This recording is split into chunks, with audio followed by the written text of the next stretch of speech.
you're looking for a new invoice financing solution for your recruitment business, I highly recommend Zodec. Zodec have a relationship-based, courteous approach and a professional approach to working with their clients. So whether you're a startup or an established business, they offer you a range of financial and back office support solutions that will suit your business and are specific to your requirements and your goals. Whether you're in the tech sector, education, recruitment, manufacturing, engineering, whatever sector you're in, they look after the majority of them. So get in touch with Zodec at zodec.com or on the link below. Welcome back to another episode of RecTalk. I'm your host, Nitin Sharma, the founder, CEO, owner, blah, blah, blah, of RecTools.io.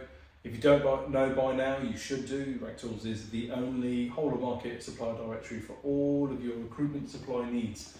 Whether you're looking for a new CRM, check out some automation software, whether you're looking for a new accountant, whether you need a new payroll provider, whether you've seen some new bit of software and you want to find out a little bit more about it, head over to RecTools.io. It's the whole-of-market directory.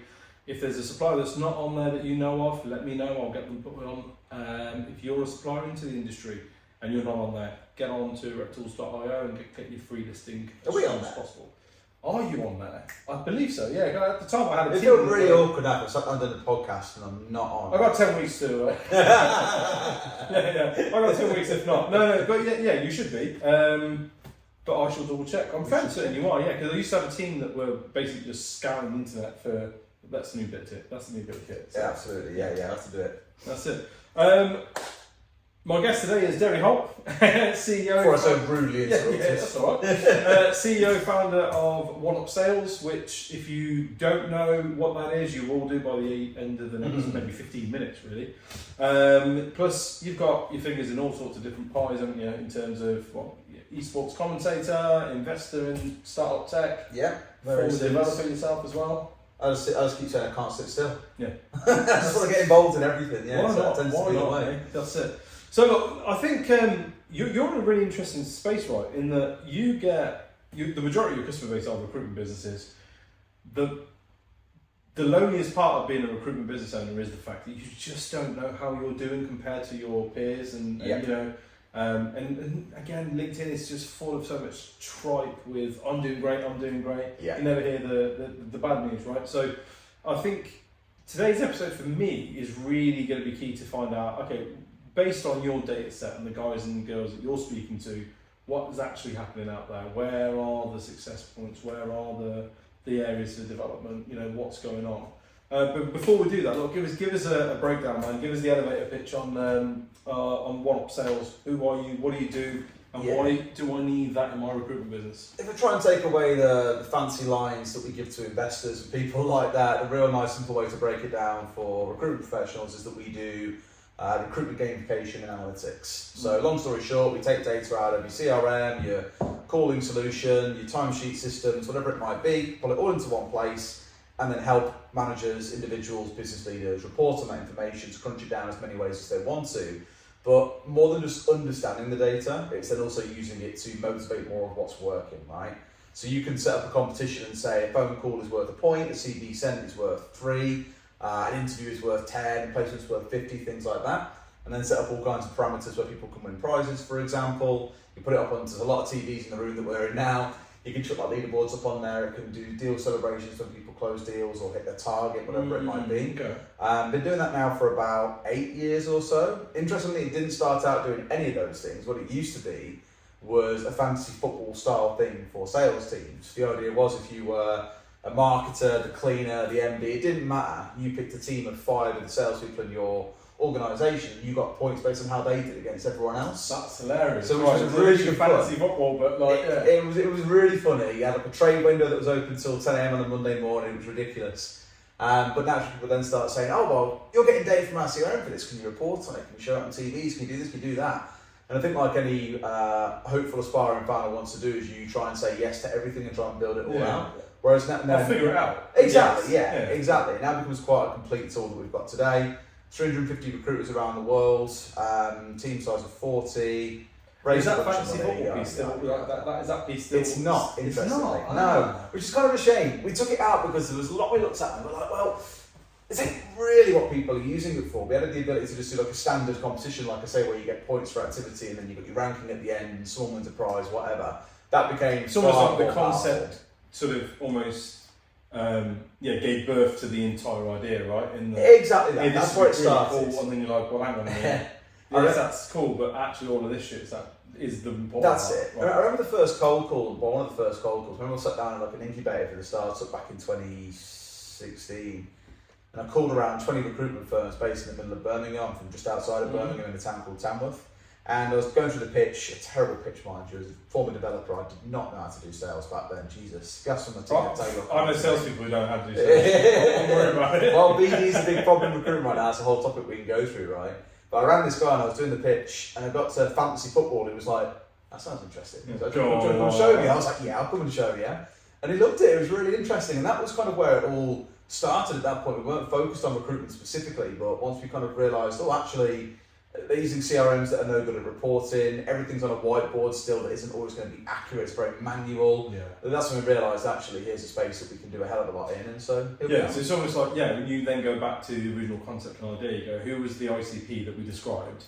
Yeah. Shit, that's recruiters. Yeah. Very much so, yeah. Those using antiquated systems that need a bit of help with, again, reporting or motivating and running a team. People that are activity heavy, don't have the data, but if they had the data, could do so much better. Exactly. There you go. Right off the shelf solution. Cool. Interesting. Okay. Yeah. I mean, look, business development. Yeah, absolutely right. Is sort of like absolutely the bane of most businesses' kind of lives at the minute. It is. And a tool like yours encourages that sort of stuff, right? It does encourage it, and I'm not going to sit here and say, our solution fixes all that entirely. It does help motivate it. But I think, again, this is a whole topic we can go into. A really good example is we had a lad who used to work for us, a guy called Adam, left us about a month ago. If you listen, Adam, how's it going? He spent a year and a half with us as an SDR, and in our world, an SDR is called a sales development rep. Their job is to book meetings all day. They cold call all day, they're on LinkedIn, they're in emails. It is raw outbound at its finest, right? And he's gone to go and work at Reed, and he was saying to his old manager, one of his best mates from back home as well, he's like, mate, I'm getting so many jobs on essentially that he's gone out there because he can cold call. To be honest with you, I get a lot of cold calls throughout the day. I don't answer them, but I do say in my voicemail, I'm just like, look, I don't really answer my phone, so I never get anything done. I'm really distracted. Send me a text, drop me an email, mention this voice mail, I'll come back to you. 2 people in the last 8 months have made use of that. I get about 10 calls a day. And I'm just like, there's a really basic BD thing here. If a recruiter texts me after listening and said, oh yeah, urgent voicemail, get it. Just want to know, are you recruiting for A, B and C roles right now from this company? Here's what we do. I probably wouldn't respond. So the fact that he's gone there, and I'm not saying everyone else at Reed is bad, I don't know this obviously, but the fact that he's gone in there and just slammed on a whole ton of sales jobs like that because of the skills that he got from working in a software company as an SDR is unreal. So those BD skills I think are just so pivotal, especially when you look at 3 years ago, everyone during COVID was just farming, right? Yeah, well, this has to do it. BD. So new recruiters have never had the issue with our industry is that we're so used to doing it a particular way. Yeah. Right? I don't bother leaving a voicemail, and that's what's happening. People are ringing you, and it's going, this person can't answer the phone right now before it plays your message. I just can't listen to it. And they go, no, I don't. My wife laughs all the time. She's like, always, she'll go through on the phone. She's like, you've always got, because I've got both SIMs in there as well. So it's like, new voicemail. But I don't listen to them. But recruiters are an interesting one because you've got the same issue that the recruitment, I hate saying salespeople because they shouldn't be salespeople, I don't think. You think recruiters aren't salespeople? I don't know. I heavily disagree. Whoa. You know what it is? I think recruitment is an even more complex sale than sales, and that is why a lot of recruiters don't like being called salespeople. The reason for that is, one, you have, think about it in our world, right? I book in software demos, we do the demo, we sell the products, away we go. Mm-hmm. Recruitment is the same, except you're selling a person, it's not slavery, you're selling a person instead of a product, right? But the candidate is your product that you're selling for a job, right? Mm-hmm. So you have to manage both. As we all know, managing candidates can be a pain, managing clients can be a pain. That pain is double when you've got both to worry about. It is a nightmare. But you've still got to be able to position the candidate right, you've got to be able to maintain relationships well, you've got to be able to do BD. It is exactly the same job as sales in basically any other industry, just your product as a person rather than a software product, for example, right? It really ain't that different. And the skill sets are very identical. The reason I disagree is I think the market has changed and how consumers make purchasing decisions has changed, right? there was a time where you were able to. Recruitment used to be a sales job, right? You know, but I think it being a sales industry is what drove rates right down to the bottom. Margins got squeezed because when you're in sales, cost seems to always be the negotiation point, right? Because the value is usually missing. I think now we're in a world where recruitment is a marketing job. It's marketing. Interesting. You take a candidate and you market that person's skill set and whatever through marketing channels, right? Through LinkedIn. Job adverts are marketing, right? You'll put a interview or an Odro or a RecView together and get that message out where you're selling the candidate skill set, but you're marketing in general, you're marketing in exactly the same way. All of your personal branding and all of your kind of marketing of yourself as an individual is what warms that cold call up. It's interesting you say that, but I'd equally then go and say, even we have to do that as a software company, right? We have a head of marketing, we've got a demand gen manager, all the rest of it, and we're always encouraging our team to be on LinkedIn posting things. I think it's kind of like the phrase these days that you hear a lot in the software space is all bound. It used to be outbound, reaching out, and then inbound people come to you. All bound is actually those two teams. To be honest with you, it's a bit of a wanky term. I can say that on the podcast, right? It's a bit of a wanky term. But all bound is all those things playing really tightly together. See, I think marketing is on the same. I call it RevOps. I don't think it should be sales and marketing. I think all salespeople need to understand marketing. I think all marketers need to understand sales. Because I'll argue the other way as well. I speak to a lot of people who are out and out marketers and they don't understand sales, which is why they, in today's market, are poor marketing personnel. And it's why you get the misalignment between the two, right? That's right. Yeah. And so I think it's RevOps is really what the department should be. But for me, recruitment is far more effective in today's market if you are marketing focused rather than cold calling sales focused. I do agree. Because I can't remember the last time I bought from a cold call. I think I bought maybe twice in 8 years. You know, like, and so that's where I'm kind of like marketing, like behaviour needs to change, right?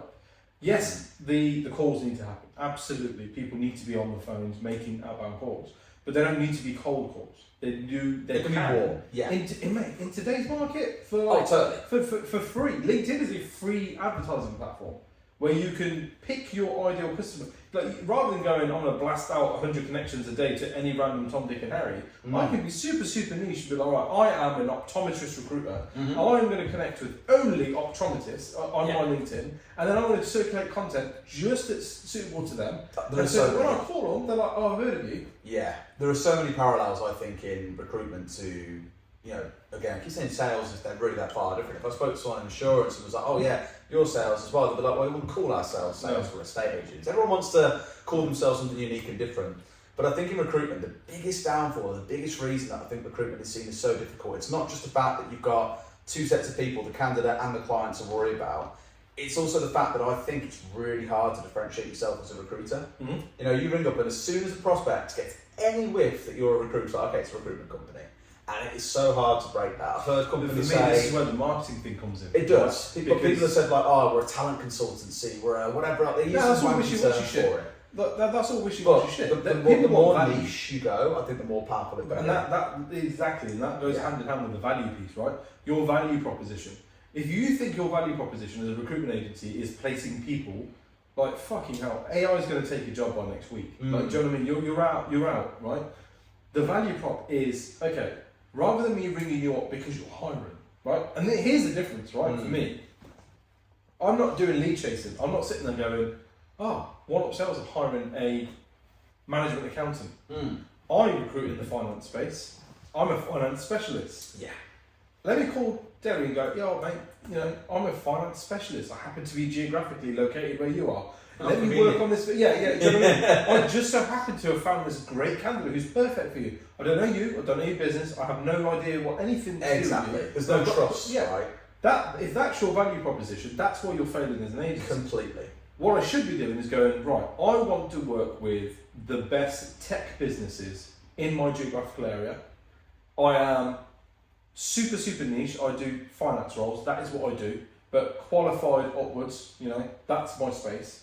And I need to now start networking out with people. So then I'll go, we've connected on LinkedIn, so I'll shoot Derry hey, here's a salary survey of the local market. Yes. Hey, here's some information that you might find interesting about the local like certain tax legislation that's changing. Here's some stuff on IR35. Hey, we're running a webinar. Do you want to jump on it, or do you want to send your finance director to jump on it? Yeah. Maybe they'll get some value out of it. Absolutely. And then eventually, it's I now see you're hiring. Yeah. We've done all this stuff for you previously to prove our worth. Yeah.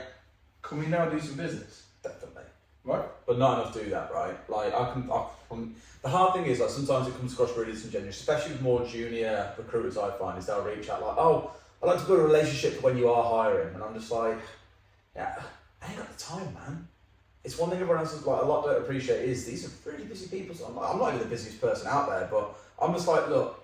In the order of things that I've got to care about is jumping on a half an hour call. Building a relationship with you is not there. Nah, but that's down there, and then right above is doing your podcast. I'm joking. The podcast is really high, I promise. That's why we've done it. But it is exactly that, right? It's like, how can you add value beyond it? And like, it's a really good example I can think of, and I've been trying to work with him for years. I might have to send this podcast after and say I mentioned you on there. Yeah. Ryan's the guy who runs a company called Signify. I believe they're out in Austin now, but they're also based in London. They are a super niche recruiter. They are in the tech space for developers. They do Scala only. Mm-hmm. I'm a developer and I've never spoken to anyone that writes in Scala, but their business does great. And they do like Scala in the city events where they get all the Scala developers together and add value to them, right? If you can go to someone and say, we have got the biggest community of Scala developers, we only work with Scala, we know these guys inside and out, all of our consultants understand Scala to the nth degree and what it's typically used for, that is mega. Whereas as soon as someone gets in touch with me like, I've got something I can give you, it's HTML and CSS and JavaScript. I'm like, mate, those are like the 3 building blocks of the internet. Yeah. Everyone should know how to use them. What you've told me is this person can use their hands and their feet. Right? Exactly. So what it feels really unnatural, this is something I learned as a software founder as well, was it feels unnatural to narrow your scope as a business and where you try and really focus. You're either extremely wide or you're very deep. Yeah. It's better to be deep, like you say, know your ICP, be able to add value to them, rather than jumping on, and you mentioned IR35 as an example. Every business will worry about IR35, but IR35 for construction companies, that's suddenly a little bit more niche. Can you go even narrower than that, right? Yeah. And it's the one thing like I always beg recruiters get really good at is thinking about what is my niche, how do I differ from the 30,000 other recruiters out there outside of saying I'm a recruitment company, what can you actually do that adds unique value? And this is the thing, as a newbie recruiter or new to a new market, for example, right, it's not difficult to get started in that if you're doing it the old-fashioned way, you'll be going through a lead chase. Here's all the businesses that hire in the last 12 months, ring them, see if they're hiring, blah, blah, blah, right? Great. We're about to raise some funding. I know exactly what kind of emails I'm getting when we raise that funding. It's going to be, you're about to raise new funding. Are you hiring in A, B, C or D? And I'm just like, no. Exactly, right? And it's going to happen. It happens every time. Yeah. And it's that bit that you're kind of like, right, okay, but if you're moving into a new market and you truly want to understand that market, phone people and be honest. Like, disarm them with honesty. Yeah. Right? I'm due to this, I'm just trying to scope out what kind of things. I'm trying to be the go-to place, right? Yeah. So, Derry, look, you guys are high on my list, right? You're on my hit list. I'm going to level with you. You're on my hit list. I want to be able to do business with you guys in the future. Yeah. What do you need from me to make that happen? Yeah. How can I make it worth engaging with you? Events, webinars, mixers. Yeah. I'm planning on sending you. I'm going to send you a mail shot every week, whether you like it or not. You might as well tell me what you're looking out for, so I can make sure I'm sending you the right thing. That's okay. That's allowed, right? Because then you'll go send me Scala. You find a good Scala developer, we can. What would you like to know more about salaries? That's something we're worried about right now because we're building out a progression framework internally. My thing always is, I'd love to know what salaries are typical all across the UK for hybrid roles for a developer or for a CSM, for a salesperson, whatever. I can kind of find it online, but someone who really understands that space well and has got a survey with 5,000 to 10,000 candidates, I would love that. Credibility piece is don't half-arse it. You can sniff it a mile away. I've had surveys sent to me. I'm just like, they could present you information that they have literally got GPT and Google to put together, right? But if it's coming from a credible source, you're going to listen. Yeah, absolutely. Right? It carries loads more weight. So it's sort of like there's a feather in your cap that you're not utilising. And you go into a whole new territory here about like personal brand and like I think one mistake that I think a lot of recruiters also make is feeling that every single recruiter has to be the personal brand. Now, I don't always like it, but for example, a big part of our business is putting me out there as the personal brand, right? All newsletters that we send out once a month come from me. I'm the one on LinkedIn being pushed by our marketing team to post these things up there, right? I'll be the one who goes and does talks at events and things like that. And that's because ultimately, again, it sounds cold if you're a recruitment leader listening, your team may well move on at some point, and all that investment in the brand and the build that they've done leaves with them, right? Not strictly a bad thing. Yeah, it's however, you say that. You should be able to put a mix out there of their personal brand, but also your own alongside it. And it's a lot more, I think, strong coming from, our CEO has been recruiting into this space for 20 years, he knows at the back of his hand, he knows leaders at X, Y, and Z company. Here's a talk that he did with half of them about the latest trends in this space. Push that out there, man. Yeah. Like, again, it sounds cold, but a junior recruiter who's got 6 months experience, I'm sitting here thinking, not got mate, you are not going to know as much about development as I will. Even me as a CEO who's focused on being a CEO and not being a developer, I know that I'll know more than you. Your CEO, zero chance. If you've got that kind of power and that experience in the brand internally, leverage it, man. I'm sat next to this guy who knows all of this. Yeah. I'm soaking all that information up, that kind of thing. Yeah. And just get a few comments from him on, I don't know, a survey of some kind, and just get him to share that out there. That's amazing. Record a 20-minute Q&A session. Exactly. Slap that on your LinkedIn. As a newbie recruiter. Absolutely. And it's like, hang on, this guy managed to sit down with fucking James Reed for 10 minutes. Rather than take a selfie with him, like, grab some content on camera. Yeah. Personal brand is an interesting one then. So with OneUp Sales, I always, when I think OneUp Sales, I do, Derry always, but Mark. He's a nightmare. Right? I'm sending him this, he'll love this later. He will. Yeah, he will. And I know of, we're connected, I see his content all the time, as I'm sure he sees mine. And I met him briefly at the Recruitment Expo, not this year, but the year before, and he had some funky looking pants on. Right? Yeah, that's what he does. But based on his LinkedIn activity, I know he's recently had a kid. Yeah. He's, from what I can see, yourself and him have got a really good relationship, right? Did you see my prank on it a couple of weeks ago? Yeah. You ended up on fucking... It's the HR thing, where I was just you ended up on Reddit as well. On LinkedIn Lunatics. So that was hilarious. That was a separate thing. So, a story about this for those that don't know. Basically, there's a guy who works for me, a guy called Mark, who's been with us now for 4-5 years, a long time, basically. And Mark is a bit of a cheeky chappy on LinkedIn. He's certainly not going to fit the mould of being hyper professional. I don't like being that either. I'd rather be the authentic self, right? And Mark pops up, and it's worse than that. Mark does one of his traits is he says hello, then waits 5 minutes or spends 5 minutes typing his message. Now I hate that. If someone says to me, hello, would you mind approving my holiday request? I know what you're going to ask me. Just don't say hello. But if you say hello and then take 5 minutes to ask the question, I'm like, what are you doing? So he did this to me. He typed hello, didn't then send another message to me. And I was like, mate, are you serious? And I got distracted. And I said to him, if you do this to me again, I'm going to fire you into the sun.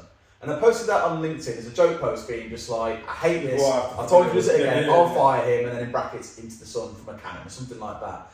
And it ended up on Reddit, which is like a forum/news thing website, on a subreddit called LinkedIn Lunatics, where we were just like, imagine firing someone over this. And I was like, it's clearly a joke, guys. Lighten up. I know LinkedIn's full of bullshit.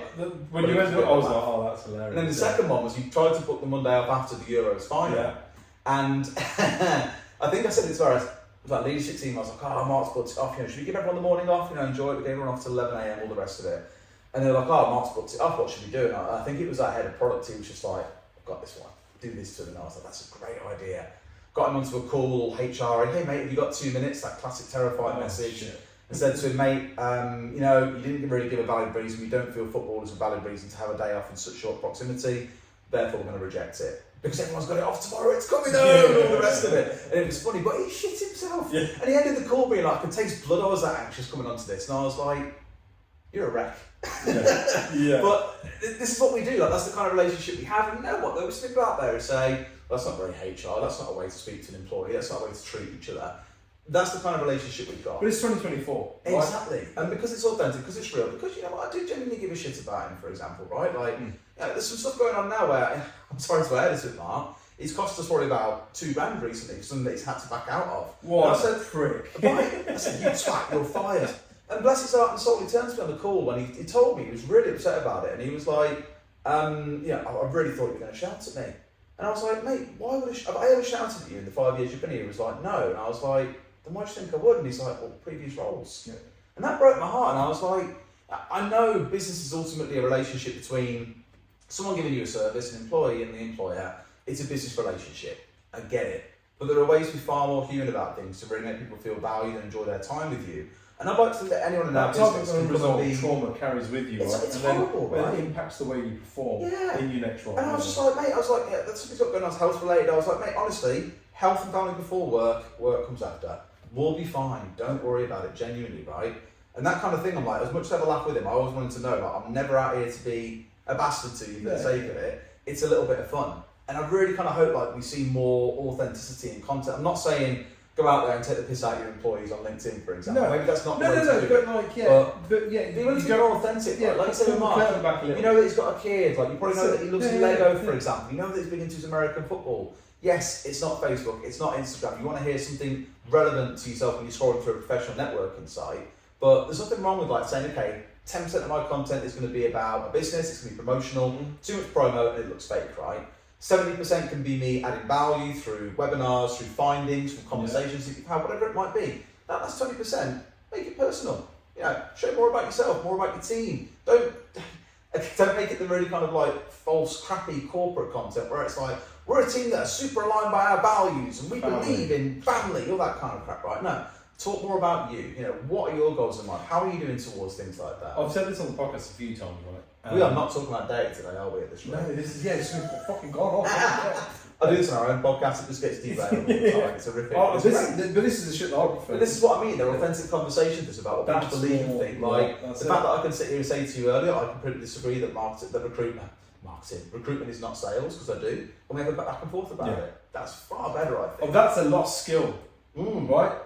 How many, I hate that. It's like, I disagree with you, so I must now convince you that you're wrong. Yeah. And it's like, or I can just go like, oh, come on. I respect what you're saying, I agree with some of what you're saying. Fundamentally hasn't changed what I think though. Totally. Cool, let's move on, right? The world needs more of that in every aspect. Yeah. I don't want to go into politics, but it's a great example of people just need to be able to share opinions and be able to then step back. And be okay with it. Exactly. Yeah. And that's all right? We can 100%. The kind of the mark and personal branding piece, and your personal branding, the relationship piece for me, what that leads into is I hate the saying people buy from people, right? Because for me it's as stupid as jack of all trades, because that's not the same. It's people buy from people they like, and people buy from people like them, right? I always prefer people buy from people they trust, and you tend to trust people that you like. Yeah. You don't have to like me, be my best friend, but you do need to trust me. Exactly right. But yeah, trust is another. It's a funny one though, isn't it? Because again, you have two types of people when it comes to trust. Is one is people like me who are like, I trust you because I've got no reason not to. You bought me a beer, I trust you. And it's up to you to, it's up to you to maintain that trust or lose it. Yeah. And then you have other people who, like my former business partner, would always approach every interaction with, I don't trust you, you need to build that trust with me. Yeah. And I think as leaders, when we talk about business leaders, which one you are really dictates the kind of team that you end up with. Totally, right? yeah. Because I used to say to my guys all the time, you will leave. And I'm okay with that. I've accepted that, right? Yeah. With the day I hired you and offered you the job, I knew at some point, it's a ticking time bomb, you're going to leave. But when you leave, I want you to do one of two things. Number one, move on to something better.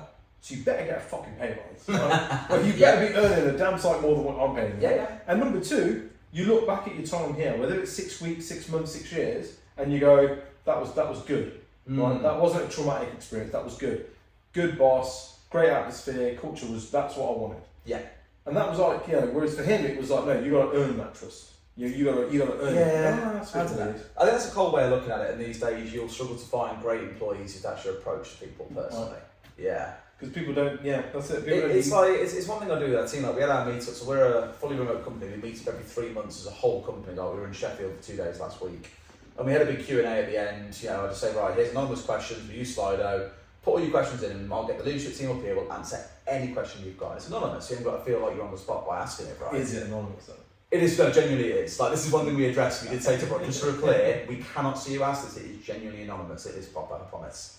And they'll ask really honest questions, like, okay, you've got a goal to be profitable. What if we aren't profitable in 2 years' time? Or you want to raise more funding. What if you can't raise it? What happens then? Because those are the questions they care about, right? Ultimately, am I going to have a job in that time period if things don't go according to plan? Have you got a backup in mind? And that's the kind of things they want to hear, the things that business leaders don't want to speak about. They want to pretend everything's great and it's good, and LinkedIn's a great example of that. But I think being honest and transparent. Yeah. And it's the same kind of as you were saying, like about you want them to leave kind of better than when they arrive. That's one of the things that one of our NEDs always says in his old companies is, I want you to leave this company a better person than when you arrived. And it's my job to make sure you're trained, you're developed, whatever else it might be, that you can leave a better person, right? And that can be as a person intrinsically, or it can be as a person based on your skills and your profession, right? It's entirely whatever it is, that's it. And it's a good way to run things because it retains people. Like we've had guys with us who, I've got zero doubt, could go and be earning 15, 20 grand a year more if they really push for it elsewhere. But I think because they trust us and they see that we're compassionate and we offer flexibility and things like that. And when that becomes their primary motivator or driver, that'll be the time they do that. Right? Exactly. And I do not fault them at all. I always say, if you're thinking about leaving, reach out and have a conversation. We're not going to treat you like you're in a bomb squad. Have a chat, and if nothing else, I'll advise you. I've one of our guys has come to me and he's had 2 job offers paying more and said, they're very direct with you, I've been offered these jobs. I'm like, cool, they look great, but ask A, B, C and D questions, because that to me looks like a bit of a grey area. A great example, he got offered I think 10 grand more, and I was like, okay, is that in pounds? And he was like, I don't know. Went back and asked, it was dollars. He would have been on less money, right? But they didn't tell him that up front. And so even though I'm saying like, look, I know that you'll leave one day, and when that happens, cool, thank you for all you've given us. Please just feel free to come and ask me have a conversation. I'll talk to you like a person. Your career shouldn't be. Your career. Yeah. Shouldn't be something that you hide from. Like, your aspirations and that kind of thing. I totally get why some would, and I get why they do, and I don't fault anyone who does it. But I always say, look, if you want it, if you want it, we're there to help. Right? That's what Thank you for all you've given us. Let us help you out a little bit more as well. It's funny. We had a situation when he just started doing well. We started to build, blah blah blah, and he come to us and was like, guys, I'm really sorry, but like I've had a job offer, and my business partner jumped straight into counter offer and went, what are they offered you? Let's see if I can match it. Blah blah. I was like, oh, hang on a minute. Give me a sec. Yeah. And I was like, you haven't just had a job offer, have you? Right? Nobody rang you up and went, I'd like to cut your jib. I've heard all about it. You looked for a reason. Yeah. You have gone home, updated your CV one night. Something's happened or triggered it, and you've gone, I have a reason that I want to leave. Yeah. You've updated your CV. You've either approached a RecTalk or applied directly to a bunch of roles. You've had the interview request come through. You've attended that interview once, maybe twice, maybe even 3 times. Yeah. And then you've had the offer come through. And then you've gone. That's it. So you've gone through a process. At which any point you could have come to us and gone, guys, I'm not really happy. That shit's not right. Yeah. So I was like, we're not going to counter offer you, because if this is about money, really, I expect you in the job that you do to have had that conversation with me 6 weeks ago. Totally. You've got 1 or 2 choices, guys. You can pay me more, or I'll update my CV, and in 6 weeks' time, I'm going to be out of it. Absolutely. Right? I respect that more than for you What did he say to you, out of curiosity? What did he then tell you? He was just like, look, there's been stuff going on in the office, culture-wise. It just so happens that it's paying more. And there's nothing wrong with thinking of saying that as well, like saying, we don't always get it right. And I say this to my team all the time, I'm not a perfect leader. We will mess some things up. Benefits might not be done right. We might not consider X, Y, and Z. If we get it wrong, tell me, and we'll talk about it. Exactly, right? Yeah. And I can't fix every problem, right? This is a great example. We've got a new progression framework coming out. Everyone's like, will all the salaries adjust in line with this progression framework? And I've said, being honest with you guys, not immediately, basically, No, and that's all the answer is. Like I said, no, we've got some budget to play with, absolutely, and we won't be able to suddenly say, right, we're now paying top 20% of market rates, because that's not, we can't run the business that way. Like, well, also you guys aren't performing top 20% of business rate, right? Yeah, exactly. It's a two-way thing. When we used to say this, I say this to my guys all the time. Like, listen, if you want to be paid what some of the super niche big agencies or like the really high performers are doing, let's have a look at their accounts. Yeah. Right? They're producing this amount of revenue, this amount of profitability. If you guys can get to that revenue, I'll pay a lot of you that much. Exactly. You want to pay the top performer, then let's. If you want to make 200 grand a year, let's have a path to get there. That's it. Here's what you need to make in money. You bring that to the table, we can have that conversation. Exactly. It's interesting. How are you finding Gen Z? How much Gen Z workforce do you have in your? We hired a lad who's, I think he just turned 19 or he's about to turn 19, bless him. Yeah, that's the first, I'd say the first Gen Zer that we've employed. And I wouldn't even sound like a bad way, just very, very different. I know him interestingly through my work outside of business and esports. This sounds so egotistical. He follows me on Twitter. And he's replying to my tweets. He's replying to my tweets and all that. He DM'd me when he was in the interview process. Like, hey, Des, I've got an interview. I'm really excited. I can't believe it was your company. When I realised he didn't apply through Twitter. He found it, applied for it. It was like, I know that. I was like, hang on a minute. Yeah. And then realised it was mine. Yeah, which was mental. Really small world. Yeah, like I think, I mean, he especially as an individual, his performance is unbelievable.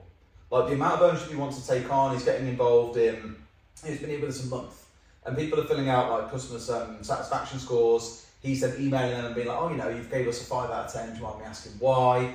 Really professional in the way that he resolves things in like support role that he's in. Yeah, really does take a hell of a lot of ownership. I think personality-wise, very different to our other staff. Equally, you know, someone when they're 18 years old has very little experience in professional environment. Yeah. But this is what, you know, and again, being candid, like I've said to him and a couple of others that are a little bit younger at times, hey, look, yeah, I didn't know when I came into this world what the professional environment is like, how you should always speak to people, or things you should and shouldn't say.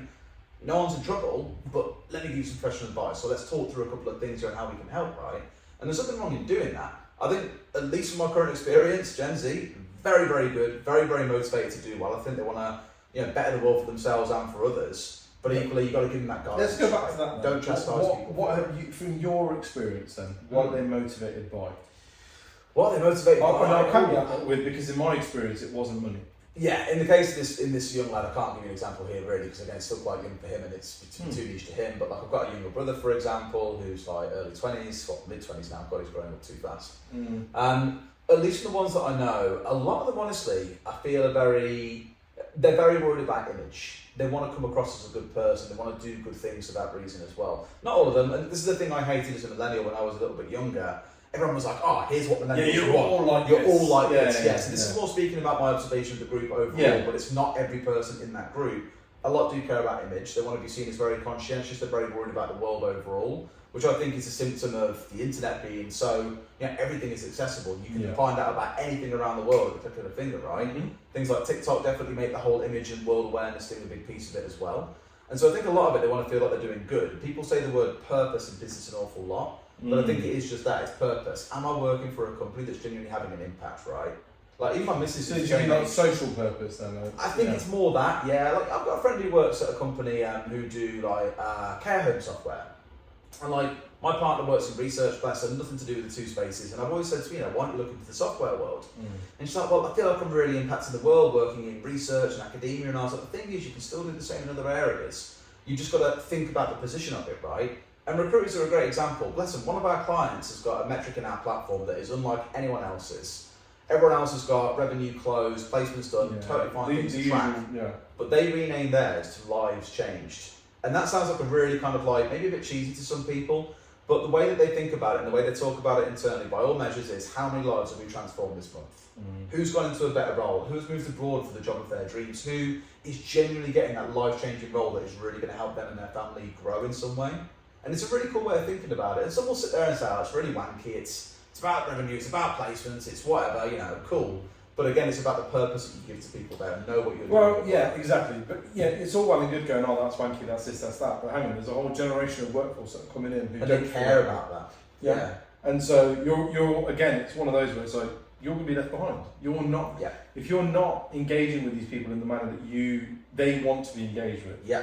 That's the thing. That was my takeaway, right, from from managing quite a sort of I would say sort of at one point 75% of my team were Gen Z. And my takeaway was that if you're not managing them in the way that they want to be managed, you ain't getting anything from them. Yeah, fuck all. Yeah, you're the one that's going home stressed. You're the one that's going to be going home annoyed. Yeah. Right? They ain't give a shit, or whatever. Like, you know, I'll just go and do what I want to do somewhere else. And as long as they speak the language that I want them to speak, they care about the things that I care about and the social impact in the world and so on and so forth. And we say the same like at work. Like, you know, for a long time I was sat there with myself and I was trying to think about, you know, what's the purpose of our business? Why should people really care about working here? And I always joke, no one ever wakes up saying, I want to sell sales analytics software today, right? But you have to think about, okay, what impacts does it actually have on people, right? They're sitting there saying, oh my God, it's saving me 12 hours a week of having to sit in spreadsheets, which I absolutely hate. That's a nice purpose in itself. You feel like you're solving a problem for someone, you're helping, right? In other cases, it's the motivation, the culture that it's like creates inside of a company, or you support a company in achieving their goals. It hasn't got to be, you know, I'm curing cancer at work, because not everyone can do that, right? I tend to believe that you're one or two deep in this world. Either you're someone that is moving humanity forward, you're taking us to Mars, you're curing cancer, whatever it might be, or you're someone that is in some way assisting those people to do those things, right? Yeah. You might look at what we do in recruitment and be like, okay, well, how is that helping? You kind of already know. Cog in the machine. You're getting the right people in Yeah. the right place to impact those that can make those kind of differences, right? Yes. If you get someone who's an incredible developer and they land, I don't know, SpaceX or something like that, whatever your thoughts are on Elon Musk's side, for example, you're getting them into a place where they're able to do their best work that really helps move us all forward as a society. That's a good purpose to have, right? You should feel good about that. Even just getting a message from a candidate saying, I love my new role, thank you so much for finding this for me. That should feel good. And if it don't, recruitment's maybe not quite maybe good. not. Maybe not in the right place. Yeah, you're absolutely right. It's one of those, isn't it? It's like when you actually sort of think about kind of the wider impact, the butterfly effect of what you do. Yes. You know. But this is why for me, and again, off tangent a little bit, but this is why for me the biggest bugbear I have with recruitment agencies, despite the amount of data and information that's out there about this, is why they don't give their candidates feedback, right? Oh, I don't want to, it's awkward, I don't want to tell them they didn't get the job, I don't want to tell them I don't want to take them forward. But you don't understand the butterfly effect of that. This is a real big thing for me, and all of the staff that work for me will kind of vouch for this. You have to let them know they're not being taken forward. How shit would you feel if you've applied for what you think is like the perfect job for you, and a week's gone by, 2 weeks gone by, and I've got this opportunity for you. No. I've applied for this. That's the one I want to hear from. But when the reality is that your CV hit that inbox, they looked at it, they laughed and pushed it away to red flag, not interested. Yeah. Didn't click the button to give you the feedback. Didn't take the time to message you and say, not on this time, mate. Thanks for applying. So you're sitting there with your hopes and dreams and prayers on that. I'm going to get that opportunity. And that recruiter played God and was like, no. It's a really fascinating area. Like, we hired 3 senior leadership roles last year. I hired a VP sales, a head of product, a VP of product, and a head of marketing. And we chose to, again, we'd send a recruitment podcast. We took the approach of hiring it directly. So we went via LinkedIn, we put a post up, we put £5 a day budget behind it, managed to hire all 3 roles for about 100 quid each. So it was really good from a financial perspective. But during that process, I probably had about 400 applicants for all 3 roles for each one. And naturally, you can't give every single individual person feedback, but the approach that I've always taken is I'll send them a video first. It's 10 minutes long, talking about the role, about me, about the company, so they get an idea of what they're applying for, right? And then say, I'd love one back from you for 2 or 3 minutes, tell me about you. If from that point on we reject anyone, I always give a reason as to why we rejected them, right?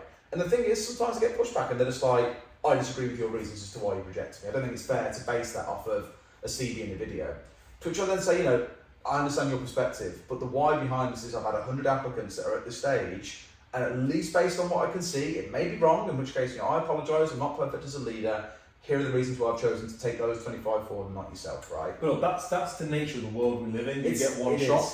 You wouldn't sit there in an elevator pitch to an investor and be like, nah, you're making the wrong... Otherwise, you're that guy on X Factor's like, you're going to regret this. It's completely fine to push back. But just don't expect the other side to have something that you can perfectly logically understand. Their region may be slightly flawed, it's okay. I was at a funeral yesterday and the guy who passed away, bless him, was Ryan, who used to run Odro. One of the big sayings that he had was, eat the frog now. Have the tough conversation now, don't push it off down the line. Because like you say, people then look at you and go, I'm never speaking to that recruiter again. Would you rather just say, look, I haven't got the perfect answer for you, but here are the loose ideas that I can gather from what I've understood. I'm really sorry it's gone this way, but I'd love to help you find the role. I'm not saying you're bad or you're a poor candidate. Exactly. What I'm saying is either I have better options for this position, or for whatever reason I'm not seeing it, and you haven't been able to convince me otherwise. Exactly, and there's nothing wrong with saying that is my opinion. It may be wrong, but that's where I stand. Right? It's a hard balance to get right, but I think it's so important to have those kind of chats. It is. I think, but this again comes back down to a full circle. If you're treating your recruitment agency as a consultancy, you're going to be marketing your services and you're going to be consulting with your candidates and clients. If you're treating your business or your recruitment agency as a sales business, is purely in numbers and volume. It's transactional. You do not give a shit about the emotion, the butterfly effect, the answers or the non-answers or the opinion of that candidate. You see candidates as a commodity, and I can find 10 more of you, mate. Right? Oh, you're never going to work with me again. Boo-hoo, I'll get over it. Right? Totally. That's where for me it comes from. Is there is a place for transactional recruitment. Absolutely, there's a place for transactional recruitment. In the next 3 years, there won't be. I think AI is coming on leaps and bounds and will absolutely wipe the floor with transactional recruitment.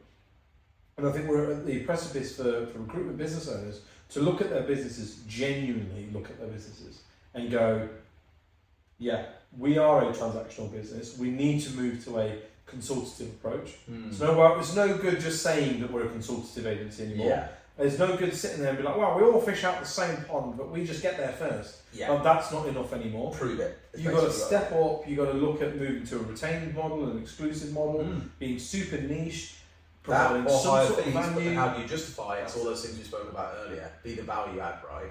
If some recruiter said to me, look, our fees are 22.5%. However, what we do is X, Y, and Z. We'll send you these reports. But it shouldn't even be however, though, should it? The language shouldn't even be however. No, but of course, you haven't got to say it outright, but if a client comes to you and goes, this recruiter there is doing 17%, good for them. You should be able to sit there and say just that. Yeah, look, I appreciate it. Here's why our fees are higher. We invest a lot more in making sure you get value from this relationship. If you want to work with someone else, that is completely fine. So be it. Yeah. And it's their choice then. We had Do you want to work with the people that you trust and pay a little bit more, or the ones that you don't trust and you know a transaction, you might get some shit from them for 17%. Yeah. Take your pick. So I stumped, look, by this point everyone knows I used to work at Michael Page, and I stumped one of their trainers once because we were talking about kind of... It's funny, we just put a demo of them this morning, it's weird you say that. Look, great compliment. It's really weird, yeah. Time is to learn. Coincidence. They're evolving a lot since I left them, and I left there nearly 10 years ago now, right? But when I worked for them, went through the training camp and stuff, and they were like, negotiation on fees, clients will always try and drop you. This is back in the day where the average rate in our area was 15%. For whatever reason, someone magically woke up one day and went, let's work at 15%, and everybody agreed. Yeah. The recruitment, cabal got together and went, 15%, that's the number. And so that was it. And we were talking and we were chatting away, and he was giving us support and training, and he was like, look, the thing to say to a client if they want to work at any less than what you're willing to work for is, well, you wouldn't be able to buy a Porsche, for a Ford Fiesta money, would you? And I'm like, and everyone's like, oh yeah, I like that, or yeah, I like that, I'm writing that down in their little books. And I was like, but just calling ourselves a Porsche doesn't make us a Porsche. Yes. And he was sort of like, what do you I've mean? had this debate with the group before. And he was like, what do you mean? And I was like, because what am I doing any different to that? So why are your candidates Ferraris and why are those Peugeots? Can you tell me why that is? Yeah. They can't. Yeah. They're like, what am I doing? What you're teaching me to do is no different to what Reed Hayes, Robert Walters, Robert Half, all of my competitors are doing exactly what you're teaching. Yes. And so you tell me what makes me Porsche and then Ford Fiesta. Yeah. Like, explain that to me, because I'm not getting it. And they probably can't. No, and he was like, wow, you should be leveling up at the level in which the service that you provide. I was like, but how? Because you're also telling us to tell the clients that we all fish out the same pond. Yeah. Right? Yeah. All engines in cars are the same, but paid more for mine. Why? This is the kind of the mind thought of I've heard this somewhere, therefore I should just use it. And who was I speaking to about this? I forget who I was speaking to. But I was saying the biggest thing that a lot of people get wrong, I think, is hearing something, doing it, without truly understanding why they're doing it. Yeah. And that's a great example there. Is I'll say this line, I hope you get this, and it sounds smart, so you just use it. But if you actually pause and have a bit of critical thinking about things that you're told or taught, don't feel like you've got to argue in everything you're trained, for example. Of course, it's just that's a way to get absolutely nowhere. But there's nothing wrong with trying to understand why. Splat on the training course. Why is it that way? We've all had that. I thought this way worked better. Don't work in the real world, mate. Exactly. Yeah. All right. I think as long as anyone can answer the question, why do we do it that way? Then great. Yeah. And if you just say, we haven't changed this the last couple of years, it's definitely due a refresh. But for now, here's why we chose to do that. That's great. Yeah. I've got one of our CS team lead, bless her, Eleanor. She's worked with us now for about 4 or 5 years as well. Quite a few long tenure employees actually, now I think about it. She always used to be that person. I said, okay, then here's how we're doing things. This is a new policy. This is the way that we're thinking about approaching this new market. She was always the person that would ask why. And the painful thing is, as a leader, sometimes you just want to be like, look, I've got loads of stuff to do. Please just take it. Just do what I'm telling you. But equally, the importance of helping someone understand why helps them get behind it more. Because she's the one delivering that message to the message is no longer because Derry said so. Yeah. When she used to ask, she just started with us when she actually was a customer success manager. Didn't have to repeat the message. She just wanted to understand for herself. And the thing that I've learned from that more than anything else is I think for people to really get behind an idea, to support it and champion it and run in the same direction as you, they have to know why. Yeah. I could turn around and say, guys, well... But then that comes out to the respect thing though, doesn't it? Yeah, right? yeah. If my respect and trust for you is already up here, yes, then I'm going to give you the trust and the respect to not say to you, right, we're going to have a beer. It's, well, we're going to have a beer because actually it relaxes the conversation, blah, blah, blah. And the more you make it less about telling you what to do, I'm explaining to you what we're doing. And the less you make it about you and your experience, like I can think you can imagine a million scenarios like this. Guys, I'm going to tell you today how to cold call. I've been running a business for 20 years. I used to cold call all the time 15 years ago. Therefore, I've got loads of experience. Okay, can you tell me like why? I've got the experience. It worked for me all that time ago. You hear the joke about sales trainers all the time, but that's where they often work. Not all of them, plenty of good ones out there. But again, if you can step away from right, here's my experience, and that's therefore why you should listen to me, and instead give the why something happens. Have you had an encounter in the past where you did it this slightly different way and it didn't work out? Therefore, your experience has taught you that this is the best way. Great, and share that story, right? Again, feeds into marketing though, right? Because that's storyteller content, isn't it? Totally. Rather than going, here's the features, advantages, and benefits of my product. It's, let me create a story around this. Does this resonate with you? Is this you? Here's Stan. This is what happened to Stan. Is this that resonates to me? That's me. And therefore, whatever he's buying, I'm buying, right? The greatest skill in this world, I think, is empathy in the sense of being able to put yourself in someone else's shoes. Yeah. If you can do that as a recruiter or anything otherwise, you'll know their problems. You'll understand how they feel. You'll know how to help them, right? It's the kind of concept we were speaking about earlier. It comes out in buckets at that point. You're just able to help quite naturally. Yeah. But I think you've got to want to as well, which comes back to that Gen Z thing, right? I think for me, there's this new crop of people coming through who are, and business owners need to wisen up to this because again, the recruitment businesses that I'm speaking to are either older millennials or Gen X, and they just seem so mentally far removed from Gen Z, in that they don't understand that these guys are not motivated by money in the way that you were. Everybody wants money, but they're not motivated for the same financial reasons that you were. Yeah. They're not saving to buy their first house. They're not saving for driving lessons. They're not asked about buying the new fancy car. Yeah. These aren't things that are appealing to them. They are fussed about finishing early because they can get to where they want to get to. They are fussed about their time. They are fussed about their purpose and how valued they feel as part of the, and they are fussed about being able to tell people what they do in a and believe in it. Yeah, not in a pride manner, but certainly be like, yeah, man, this is what I do, and there's a good social enterprise or social message to it because this is how many lives have you changed this week kind of thing, right? Absolutely, yeah. That appeals to that generation far more than rather than scrolling away. Did you do your 50 BD calls? Yeah, exactly. Fuck, yeah, I did. Yeah. Absolutely, yeah. I always find you went with the sales trainer thing, right? I had this old manager, and he sort of said to me once, he was like, "Yeah, what do you think of that guy there?" And I was like, "Yeah, I've heard good things about him. Like, he's been doing like tax recruitment for like 20 years in this company, so he's got like 20 years experience. Like, he knows his stuff." And he was like, "He's got 1 year's experience 20 times over. Like, the thing he learned in his first year, that's what he's doing. Yeah, he's never ever changed." It's one thing like he won't use the CRM, he won't do this, he won't do that. Yeah. And I was like, that stuck with me. Like, yeah, this guy's not got 20 years experience. This guy's got a year's experience. 20 times over. 20 times. There's a thing that I think it was one of my mates who runs a company called School of Code. They do like a coding boot camp. The one thing he spoke about, they're good guys actually. And one of the things, my brother's been through it, bless him. One of the things they spoke about one demo day was it's not about years of experience someone has got, it's career trajectory. Yeah. Would you rather hire a developer who's been like this for 10 years, not really learned anything, is at the same level, or someone who's doing that, who is growing, who it might challenge you. Starting off learning this, then actually this has come along, that's come along. Yeah. They might be the kind of person who wants a pay rise sooner, or they want to progress, they want to do things like that. But the value that person brings to your team is just unbelievable, right? Rather than a bunch of people who, like you say, who rock up a 9, leave at 5, got 10 years experience, feel they've got all the answers. What would you rather have in your company? It's always going to be that case where trajectory is doing that and they want to grow and they want to become excellent. And it's almost like, it's okay. Again, I think this is an ego and arrogance thing, but it's okay to be a part of somebody else's story. Yeah. Do you know what I mean? Yeah. Like, that's all right. You don't need Totally. to have long-serving members of staff and give them a Rolex after 20 years, right?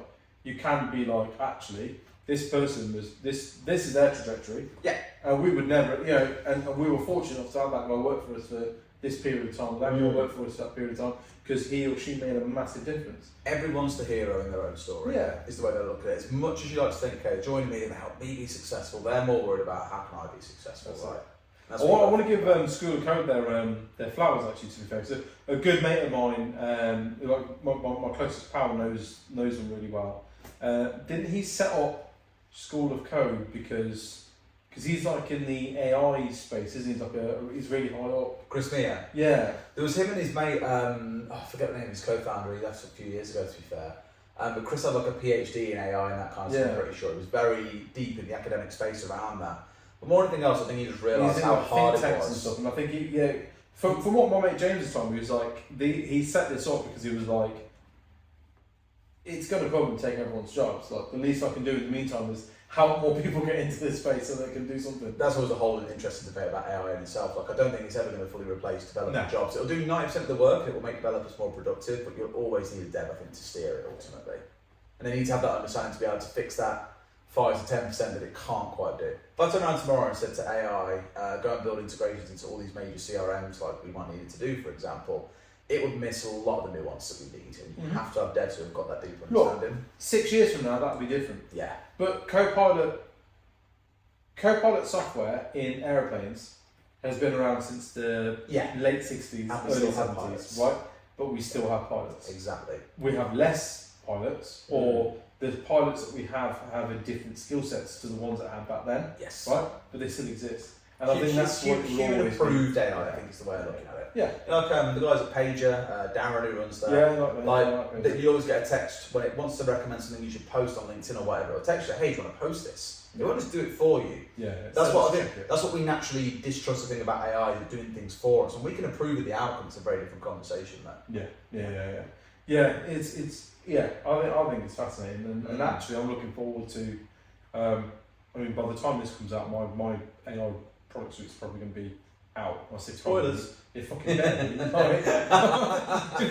the devs have taken long enough with it, but yeah, my whole kind of angle with this product suite that I'm launching is, it is an AI toolkit that your recruiters should be using, not use this instead of this. Yeah. You know what I mean? And I think that's the way forward. Augmentation, not replacement, is the line that I always say. It augments your work, it doesn't replace it strictly. No. More times you can focus on the things that do need humans, like having a conversation with someone. Yes. Yeah. But again, see, I had this chat in the WhatsApp group the other day with we're running like a business leaders WhatsApp group, right? And they were like, somebody dropped in the video of like, oh hey, is this such and such, and it's an AI bot talking. And I was like, do you know all I want? I want to be able to ring my bank or my insurance or my mortgage, whatever it is, it verify me via my vocals, you know, and go, what do you want, Ian? Right? I want to cancel that direct debit. This payment's gone out. I want to know. And it goes, no problem, done. Yeah, and it just does it. It just does it. I don't want the sass and the attitude from somebody who doesn't like their job and is fucking hating answering the call. Yeah. I don't want the call center abroad who's pretending to be something they're not. Who don't have the knowledge to do what you need done. Like, just give me it's done. We're going to send your mobile phone a one-time passcode. In actual fact, no, we're going to pull something up on the app, use your biometrics to confirm it's you, and we'll proceed with your thing. Yeah. And I'll go one step further. When that I gets want there, Snoop Dogg to answer the phone. I want Snoop Dogg's voice on the phone. Or Richard Branson when I ring Virgin Media. Imagine. You're like, hey, it's Richard Branson. Like, what are we doing today? Like, that was speaks. Yeah, I don't know. I never really hear him on camera. I'm awful in completely. It'd be really great when it gets to that. Do you know what I mean? Like that to me would be like ultimate. Like yes. Yeah. We're at a point now where because nobody wants to do a call centre job. I do a call centre job. It's fucking shit. Did you see the video where they're having? Because obviously the problem with AI at the minute is you have to finish speaking and it takes a couple of seconds to process what you said and then it replies. Yeah, because it goes from speech to text. I don't know if it was the 4.0 model, the new one that ChatGPT brought out, but they showed a video where they were having a whole conversation. This new model will listen to what you're saying as you say it and process it in chunks. Yeah. So basically, as soon as you finish speaking like a normal conversation, it's ready to go. you think about how we speak, you're listening to what I'm saying as I say each word and understand the meaning of my sentence. Before I even finish my last 4 or 5 words of the sentence, you know what you're going to say already, right? And so that sounded really natural. I was like, oh, now that sounds like I can actually have a conversation, right? Really interesting. When it gets to that point, that's when you'll start seeing it do things like call centre work and things like that as well. Yeah, which that's the bit that I'm excited for, because it's sort of like nobody wants to do these jobs. Yes. Let's if we can, automate those. Imagine getting to that point where you could even like, if a candidate's interested in like a role, to bring it back to the relevance of recruitment, can ring up and say, I want to hear more about this job, and it can give you a full run through about what it's going on. Now, there's a piece there around how much information companies are willing to give, but if the input to the AI is like, right, I'm not giving always you mask all this information. Yeah, I'm not going to get you all wankified. No, we're an incredible company that care deeply about A, B, and C, whatever. Just give it a roll. Okay, what's the salary? What are the responsibilities they're going to do? Basically, a job spec that you have internally. Give that to an AI and say, hey, present this as best you can. That is suddenly a massive turnaround to what we're used to today. And it becomes so mainstream because people didn't quite understand how like chatbots worked prior to AI being mainstream, right? People didn't quite understand how IVR works, and you never have a bank go like, "Hi, welcome to the Barclays IVR." Yeah. We're gonna, in your selection will map you through to. People are now getting to the point where like we get it. So even if it's like, right, I've rang this recruitment agency. It's like, listen, we're all at the office at the moment. Press 1 if you want to speak to our AI-powered assistant. Yes, I do. Okay. Yeah. Hi, it's the AI-powered assistant. What are you looking for? Oh, I just want to find out more about this vacancy that I've seen online. Yeah, cool. Looking at Nitin's notes. Nitin's the recruiter that's in charge of that vacancy. Looking at his notes, actually, this is what the client's looking for. This and this is the skill sets that they've got. Do you have a CV? Have you sent it through yet? Yes, actually, I have emailed it. Okay, what's your name? Okay, let me just check the inbox. Oh, looking at your CV, you seem a 7 out of 10 match. It's absolutely worth a conversation. Yeah. Do you know what I mean? Like, you put in touch with the recruiter now. Exactly. Yeah. I'll put you. In fact, when are you free to speak, Derry? And Derry, you go. I'll book a meeting. 4:30 on Tuesday. I'll book a telephone call in with Nitin 4:30 on Tuesday, and I've layered that into your. And then the recruiter is doing what the recruiter can do best, which is have a human conversation. That's it. Yeah. Yeah. And add the value piece, right? Definitely. And that's the bit I'm excited for is sort of the actual use case of AI within. I can't wait to be like, Alexa, book me a haircut at my favourite hairdresser at 2 PM if it's available. And first they go, oh, it's not actually available then, but it's available 3:20. Is that alright? It'll cost you 16 quid, whatever it might be. Yeah, okay, cool, why not? Yeah, exactly, right? That makes life so get me a train ticket. We're going to see better doctor's appointment, because they're a nightmare to get. And the arsehole receptionist going to do, yeah. right? Oh, yes, that'd be great. It's 1 minute past 8. Not we told you to ring at 8 o'clock. And there's a queue of 30 people. Yeah. Brilliant. Yeah. Your wait time is 45 minutes. Honestly, that's all.